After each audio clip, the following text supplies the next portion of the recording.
என்ன இது இதெல்லாம் எவ்வளோ பெரிய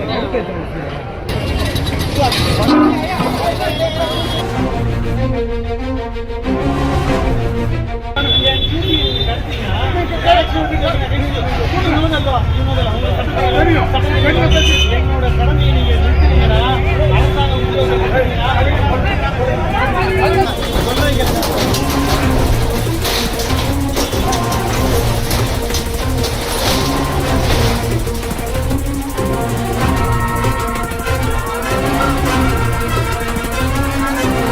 சென்னை மாங்காடு பட்டூரிலிருந்து மவுலிவாக்கம் செல்லும் சாலை குறுகலாக இருப்பதால் அலுவல் நேரங்களில் வாகன நெரிசல் ஏற்பட்டு வாகன ஓட்டிகள் கடும் சிரமத்திற்கு ஆளாகி வந்தனர். இதற்கிடையே தற்போது சாலை விரிவாக்கம் மற்றும் மழைநீர் வடிகால்வாய் அமைக்கும் பணி மேற்கொள்ளப்பட்டு வரும் நிலையில் அப்பகுதியில் பட்டூர் முதல் மவுலிவாக்கம் வரை சுமார் 1 கிலோமீட்டரில் ஆக்கிரமிப்பில் உள்ள 20க்கும் மேற்பட்ட கடைகள், 3 வீடுகள், 10 மதில் சுவர்கள் அளக்கப்பட்டு ஆக்கிரமிப்பை அகற்ற முடிவு செய்த நெடுஞ்சாலை துறையினர் கடந்த வாரம் இது தொடர்பாக பொதுமக்களிடம் இது குறித்து பேசிய போது அதிகாரிகளை வணிகர்கள் முற்றுகையிட்டதால் பரபரப்பு நிலவியது. தொடர்ந்து அதிகாரிகள் 5 நாட்கள் அவகாசம் வழங்கி ஆக்கிரமிப்பு அகற்றும் பணி கைவிடப்பட்ட நிலையில் 5 நாட்கள் கழித்து மீண்டும் அங்கு நெடுஞ்சாலைத்துறை அதிகாரிகள் JCB எந்திரத்தோடு வர அப்பகுதியை சேர்ந்த பொதுமக்கள், வியாபாரிகள் என 200க்கும் மேற்பட்டோர் அங்கு திரண்டு ஸ்ரீபெரும்புதூர் முன்னாள் MLA பழனி நெடுஞ்சாலைத்துறை அதிகாரிகளோடு பேச்சுவார்த்தையில் ஈடுபட இந்த பரபரப்புக்கிடையே நெடுஞ்சாலைத்துறை துணை இயக்குனர் நெடுஞ்செழியன் திடீரென